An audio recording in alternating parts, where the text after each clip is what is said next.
Hi, welcome back to McCarthy Performance. We'll be working in the 565 today with the T&D shafts, and I have the T&D checker here, and each one of these is for an exact lift. So you need I'm going to call this a key. You're going to need that key for your lift. And I have a dowel pin that takes place of the rocker arm shaft. Unless you have an old rocker arm shaft, this comes in handy. Of course, if you're running lash caps, excuse me, if you're running lash caps, which we are on the intake side because the valves are titanium without a hardened tip on them. These are just plain titanium valves. You can get them with hardened tips, but these were not available like that. So you got to take that in consideration when you do your geometry check on your stand. We had to order some stands. We ordered some setup shims for the stands because the original ones looked like they were made out of probably like grade 5 washers, and they were starting to get handy. Okay, so I got a little bit of yellow oxide art paste or art paint. It's kind of pasty. I use that for layout. Okay, we're going to set this on here. We're going to make sure that it doesn't bottom out. Feels good. Pop it off. It's not rubbing inside the lock, and we want it to ride on the valve stem. So we'll put a little bit of paste on here just to check, but we know we're not rubbing on on the inside of the lock, so we know we're on the valve stem face.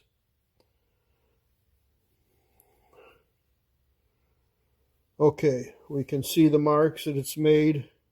You can see the machining marks on the valve, and you can see the little hole in the lash cap that keeps the suction off so you can get the cap off later. And most of the time you're going to use a lock like this. It's going to be recessed for the lash cap.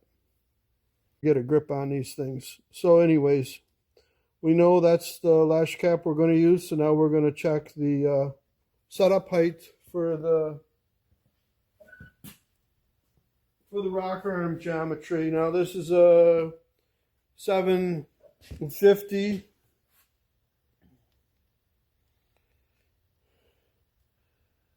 And we need to be taller because this is a 750. We're going to add to that. We're basically 800 lift without lash, so that's what we're going to shoot for. This stand is not the stand we're going to use. The reason why we're not going to use that stand is because it's already got 160 some thousandths of shim under it. So we're past the positive pin that keeps it in a positive position on the stand. So the stand isn't moving, I should say. So this particular set is pinned on Big Chiefs. They usually are machined, the head's machined into a slot, and the stand pretty much locks into it. But with these, they're positioned and they're located with pins. So with all the shims under it, with this stand, we can't achieve what we truly need. So we're going to take these out. This was a 125,000 stand with over 125,000 shim. So T&D makes a stand that's a 250 plus. So we're going to start out with a 250 plus with no shims. We want to make sure that these pins don't deadhead into the stand. So we're going to check that. And there's a lot of ways you can do it, but we're going to just do it real simply. We're going to put a pin in there. Simple way, I should say, sorry. And we're just going to check it. We got plenty of room. The holes in the stand are deeper than the pins, so we're all right. Now we just got to put it on there. Okay, it sits down. You always want to make sure they're sitting square. This bolt's going to be too long. it's going to go way, way too far into the intake port on a big block Chevrolet. The bolts will go down into the intake port. If they're too long, you want them as long as you can get them, and you also want to use sealer on them. Okay, I've checked the depth.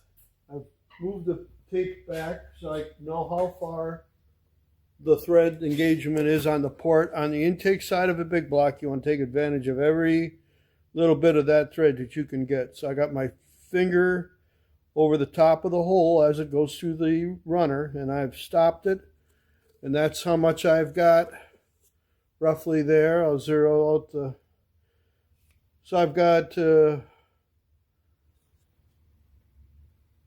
770.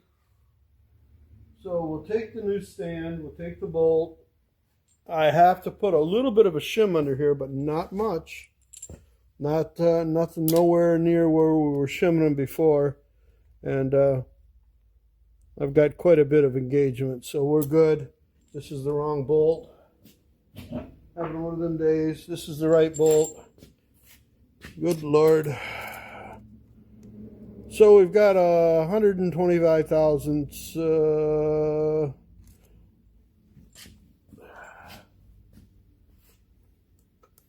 Yeah, it's just one of them days. Double check it again. Yeah.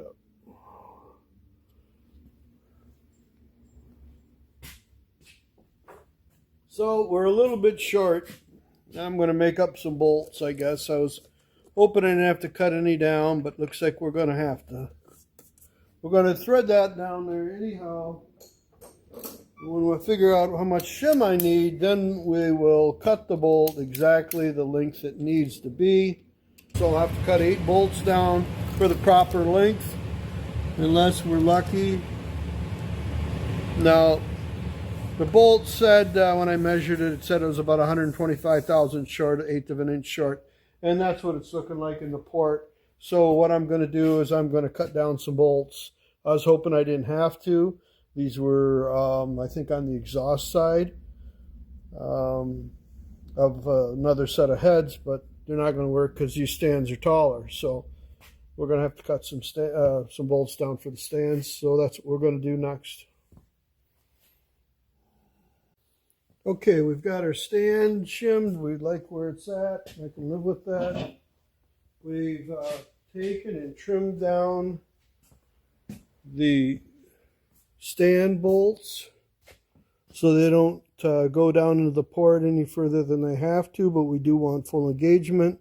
So I trimmed about 1.5 threads off of them. We are going to seal them because they do go into the intake port. So we're going to brush a little sealer on them. Have to do this on the counter because the stuff is messy. We'll put a little bit of goop on it. That should be good enough. Put a little bit of CMD just under the shoulder of the bolt. Not a lot, just enough to say I did. We'll put her in, and that'll be the last time, hopefully. We will check this without the spring on it, but we're not going to do that now. I cut 4 bolts. And we are going to do the outside ports. There's a left and a right port. There might be more thread engagement or less, and I don't want any of the bolts any longer than they need to be. So that one's tight. Peel back the tape on my port. We'll check to make sure that it's hanging. It's just about, it's flush. It's flush, so that's good. It might pull through about 1/2 thread when it's fully tightened. Okay, what I'm running into is these Mickey Mouse ears are not going over the pins, although the stands do fit on the pins. So I'm going to take a bunch of these shims and I'm going to open up that ear just a little bit on the side so these shims will go on the pins, because they're not going on. This one did go on. I'm not going to force them because I don't want a burr getting up underneath the shim in the stand. So I'm going to open them all up, and there's over 30 of them now that I got to open up. Well, I probably won't open up all 30 of them, but I will be opening up at least 8 of them, and then we'll get back to putting the stands on. Just another deal that you got to look out for.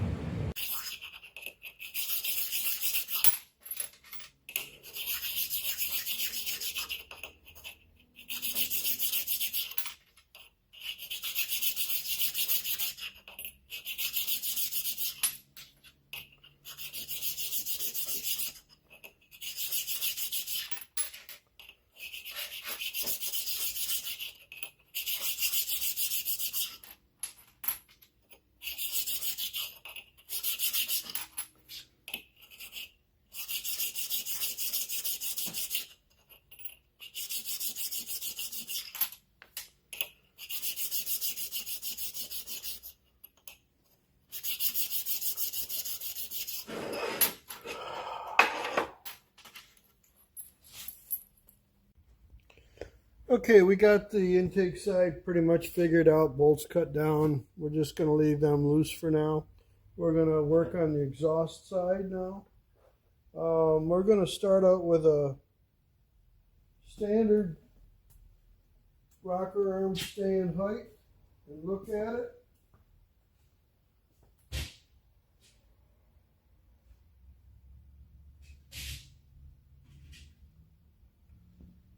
Grab one. I had one out. I don't know where it went to.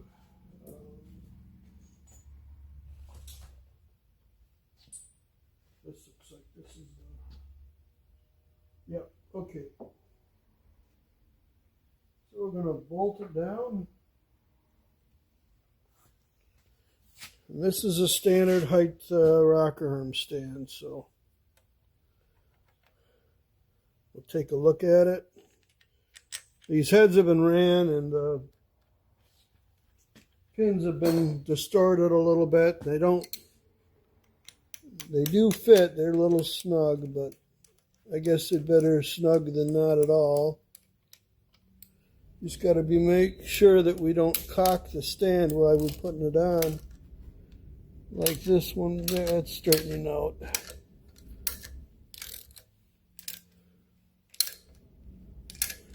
Make sure it's all the way seated.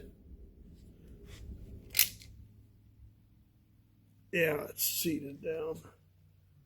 We'll take our stand, because the lift side is about 750, which this checker is 750.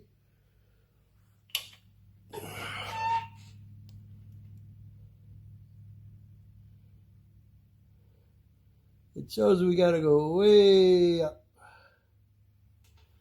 So we'll put a 125 stand off the intake side, because the stands on these particular T&Ds, the intake and the exhaust is the same configuration, same design. It's just the height. You can get them in standard 125. I think them ones are 250s that we got on the intake side. Let me check that, make sure. It doesn't say it on the box. Pop one out. Make sure they're 250s.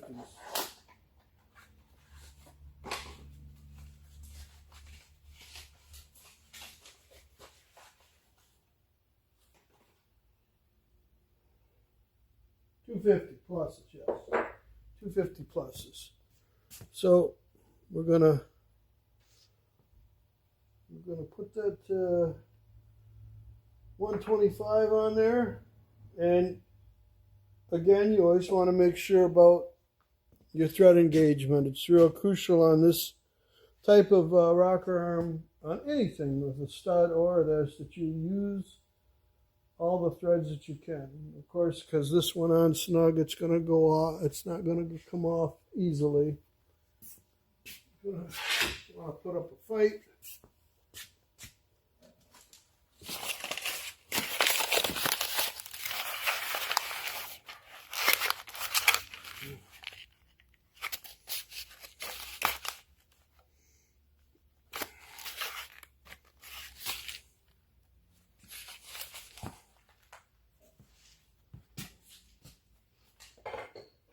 I took up a pin.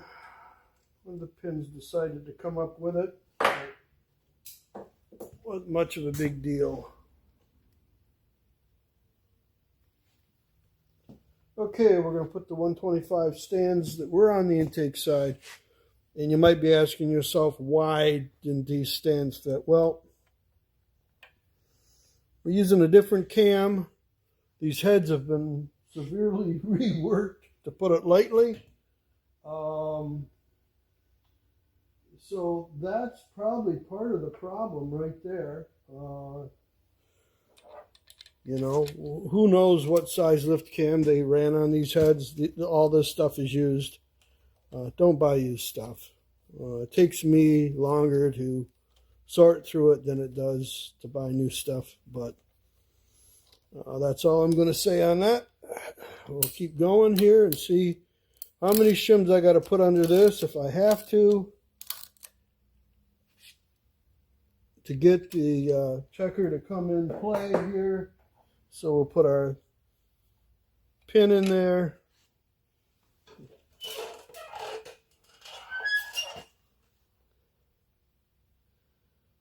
Okay, that ain't so bad. But it's got to come up still.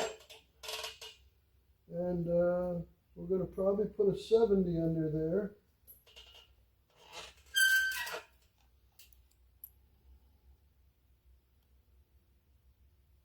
That'll make it right. So these are 75,000 shims that they send in the kit. They give you 35s and 70s.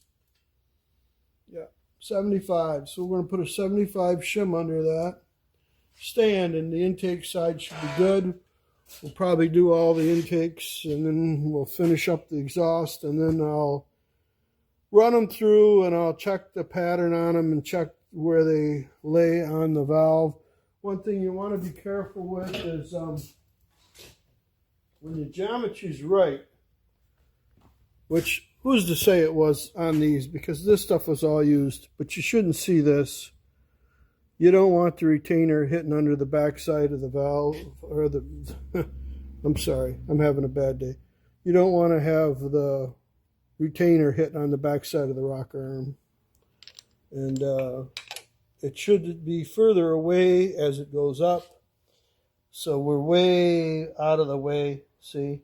If the valve was, the stand was further down, it can bring it closer to the side of the valve spring or the retainer, whichever comes into play first. Sometimes the springs do hang out of the retainer a little bit. So I think we're going to call it a day on this deal. I'll go through this and get these mounted. I am working on the Hemi still. If you're waiting to see that, I'm going to fit the pistons probably the next video. This video, we're just going over the rocker arms. I'm going to try to keep them separate, so I'm not going to put, you know, the Dart video with the Hemi video and the Pontiac Stroker 400 with the 454 video that I'll be making, or the 383. I'm going to try to keep them separate and keep them short, because it seems like you guys like watching the shorter videos anyways. This stuff is boring. I know that. But unfortunately, it requires some thought. It takes a lot of time, and there's not a lot of action. If you do this stuff wrong, you'll see a lot of action. You'll see the engine come apart on you, and you might not want to see that.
I took one of the rocker stands from this side and I put it on that side, and the reason being is I knew one of the pins was moved in the other location, and there's two locations here, and I found out, I thought it was the exhaust side. It's the intake side, and the intake side we're using 250 stands. This is a 125. So I ordered the stand should be here, and that'll allow me to finish them.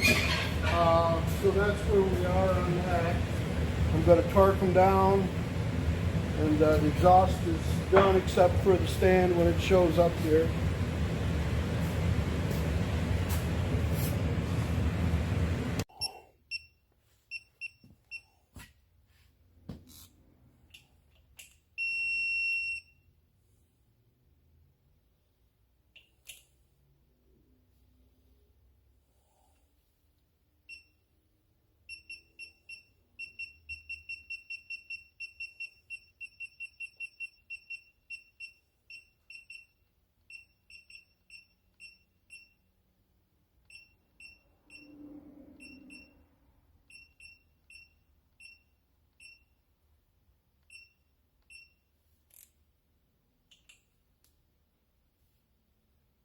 I was having problems with my snap-on torque wrench, so I'm going to use my old SK here.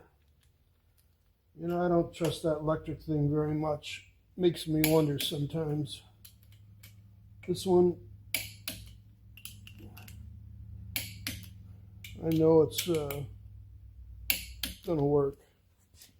Okay, we got that side down. We'll do the other side.